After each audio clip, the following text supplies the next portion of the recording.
भागामध्ये पारंपरिक कुठल्या पद्धतीचं पीक होतं याचा पहिला अभ्यास केला पाहिजे. तो करते म्हणून मी आता मी बघालो ते ड्रॅगन फ्रूटचे प्लॉट लावा लागलेत लोक. कशासाठी लावा लागले? आता काल त्या इस्लामपूरला 20 एकर ड्रॅगन फ्रूट लावलाय माणसानं. पाया पडतो बाबा म्हणलं तुझ्या. 50 लाख रुपये लॉस साहेब. अरविंद पाटील 50 लाख रुपये लॉसला माणूस आहे. परवा माझ्या हुडकत मला तिथनं गाडी घेऊन मी म्हणलं कशाला आला बाबा तू? ते आणि 2000 रुपये पेट्रोल डिझेल तुझं फुकट. लोकांना काय करायचं हेच कळत नाहीये. आणि पुन्हा आपण तिथंच येतो, जे मन सैरभैर झालंय, विचार जे हल्लेत आपले, विषाचं खाल्ल्यामुळे हल्ले, मन शांत नाही ना. आपण किती अनैसर्गिक गोष्टी करतो आहोत त्याची कल्पना तरी आहे का आपल्याला? आपली देशी गाय जी आहे ती किती लोकांच्याकडे उरली शिल्लक? पारंपरिक कुठे शिल्लक नाही. का उरली नाही आपल्याकडं? आज देशी गाय असल्याशिवाय शेती होऊच शकत नाही असं माझं म्हणणं आहे. एक देशी गाय प्रत्येकाच्या घरामध्ये हवीच. त्याला 2 कारणं आहेत, एक व्यावहारिक आणि एक आध्यात्मिक. देशी गाय घरात असणं म्हणजे घरात वैभवाचं लक्षण आहे, उत्तम आरोग्याचं लक्षण आहे. आज गायीबद्दलची पेटंट जपानने घेतली आणि आम्ही बसलो इथं खोळ्यारकर. मी केलेला अप्लाय, माझा कॅन्सल झाला.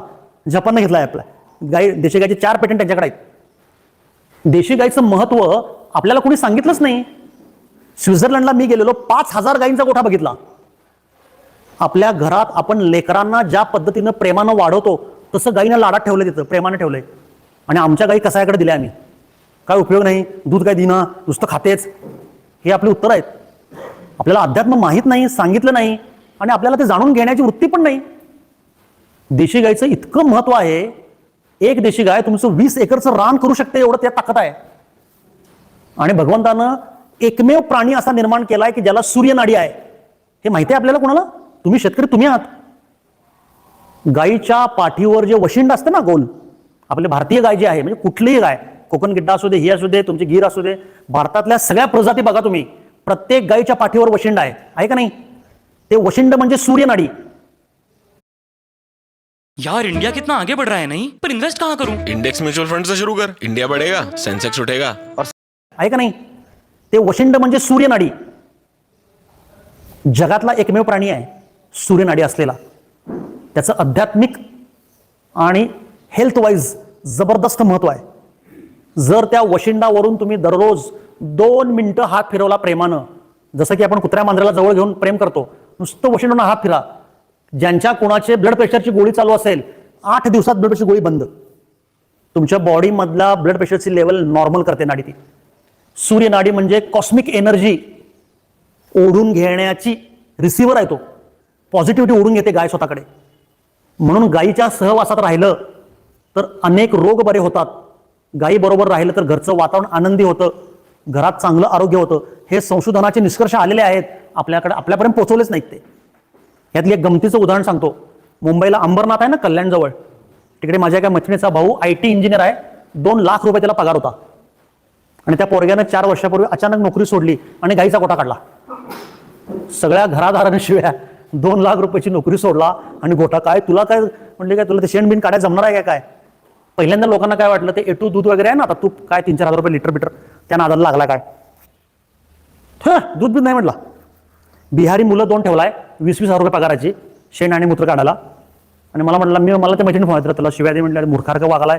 1 कोटी रुपयाचा फ्लॅट घेतलाय, हप्ते चालू आहेत, काय बोंबला म्हणा. नंतर अर्थ ते आर्थिक अडचणी. मी फोन केला, काय रे दादा म्हटलं, काय दादा तू तिथनं बोललो का म्हटलं, माझं बघायला ये. मी म्हटलं, काय बघायचं गायचं गोठा तुझा? गाय बघायचं, शेण बघायचं, त्याचं पुढं काय असतं? नाही तू बघायला ये म्हटलं. माझ्या कामाच्या व्यापातनं मला 60 महिने जमलं नाही. मी खूप वेळानं गेलो आणि जबरदस्त धक्का दिला त्या पोरग्यानं मला. पत्र्याच्या शेडमध्ये 10 गायी आणलाय, देशी, आपल्या देशी, खिल्लार गाय, म्हणजे दांडगे गिरीबिरी पण नाही.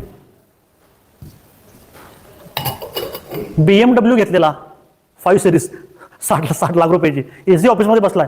हे रे काय म्हटलं, आपलं सगळं मस्त चाललंय म्हटलं. म्हटलं काय गाई, शेतकरी रडायला. म्हटलं माझ्यानं तू काही करायलास, चला म्हणलं दाखवतो. लगेच मागे गेलो, पत्र्याचं शेड, 10 गायी स्वच्छ होत्या. त्या पोरांनी पाणी मामी, असं घाणेरडं काय नव्हतं. आणि त्या गायींच्या मध्ये झोपायची बाजली असतात की नाही, ती बाजली ठेवलेली. मी म्हटलं हे काय? माझ्याकडे पेशंट येतात म्हटला आणि नंबर लावून झोपायला रात्री. म्हटलं काय? तुमच्यापेक्षा जोरात हसलेलो मी. पेशंट तुझ्याकडं? मुंबईमधल्या 10 हॉस्पिटलमधून कॅन्सर पेशंट रेफर त्याच्याकडे रात्री झोपायला. 3000 रुपये एका माणसाने एका रात्री झोपायला. 10 बेड होत्या. मला म्हटलं माझ्याकडे 2 महिने बुकिंग फुल आहे बघा आता, पैसे देऊन. 12 लाख रुपये मिळते म्हटला. म्हणलं काय, कशाला 2 लाख रुपये नोकरी करू म्हटलं. 12 दादा बघ म्हटलं, इझी गाडी मिळेल, ओके. हे काय, गमतीचा भाग सोडा. देशी गाईच्या गोठ्यात राहिल्यानंतर कॅन्सर बरा होतो हे समजून घ्या पहिला.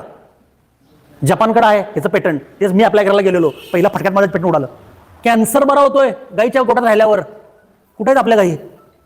आपल्या गाई गेल्या स्वित्झर्लंडला, उरलेल्या गेल्या कसायाकडं. आणि आम्ही कुठल्या आणल्यात? HF, लई दूध देते, पाटीला वॉशिंग्टन काही नाही. HF ही गाय नाही, जर्सी, हे तुम्हाला माहिती आहे का सगळ्यांना? ती गाय नाही आहे हे माहिती आहे टेक्निकली. प्रयोगशाळेमध्ये तयार केलेला कृत्रिम जीव आहे तो. गाय म्हणजे ती HF म्हणजे डुकराचं जीन्स आहे त्याच्यामध्ये. सर्च मारून बघा गुगलला. मी जे बोलायला लागलोय सगळं सर्च मारून बघायचं. निम्म डुक्कर आहे ते, घरात आणून ठेवलंय आणि त्या दुधातनंच हे डायबिटीस ब्लड प्रेशर सुरू आहे, कॅन्सर. लई दूध द्यायला म्हणून आणून आपण चालू आहे. घरात अवदस आणले आणि लक्ष्मी बाहेर पाठवले आणि आपण काय म्हणतोय, शेती परवडना. कसं परवडल? आपलं कर्म आहे ते फेडालोय. विसरू नका माऊली ही गोष्ट. मी सांगतोय गमतीत करायला गंभीर आहे विषय. घरची लक्ष्मी दिली आणि अवदसा घरात आणून ठेवली. HF गाईचं दूध पोरा बाळांना पायापुरतं देऊ नका. परवा मुंबईला, दादरला 10 वर्षाखालील वयांच्या मुलांचा सर्वे केला ABP माझानं. 10,000 मुलांची हेल्थ तपासणी केली. 80% मुलांना डायबिटीस, अंडर 10. टीव्हीला बातमी आहे, माझ्याकडे क्लिप आहे. मुंबईमधल्या 10 वर्षाखालील 80% मुलांना डायबिटीस आहे. पितात दूध जर्सीचं. गाई का म्हणतात, गाई का? मुंबईतलं ते वेगळंच, तबेला पेबेला काय मोठे मोठे शब्द. जर्सी गाईचं दूध.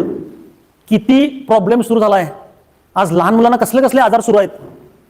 त्यांच्या आया दाबून दूध पी काय, बोर्नव्हिटा, हॉर्लिक्स. अरे ते दूध विषाचं आहे, त्याचं काय? जर्सी ही गायच नाही आहे, डुकरापासून तयार केलेलं क्लोन आहे. प्रयोगशाळेत तयार केलेला कृत्रिम जीव आहे. दूध लई येण्यासाठी अकृत्रिम गोष्ट आहे ती. आणि आपण ते दुधातनं पैसे मिळावेत म्हणून जर्सी गायचे गोठे केलेत लोकांनी. कोण पण एक दाखवा मला जर्सी गायचा गोठावाला सुखात समाधानात मस्त आहे, दाखवा कोण आहे काय, तो तरी फायद्यात आहे का बघा. आपण मूलभूत व्यवस्थाच विसरलोय, चांगलं जगणंच विसरलोय.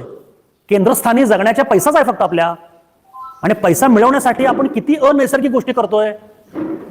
शिरोळला साहेब मी गेलो होतो, संध्याकाळी 3-3, 4-4 फवारण्या भाजीपाल्यावर, संध्याकाळी वीधभर दोडकं होतं. हे बघा एवढं, हे किती 4-5 इंच असेल ना.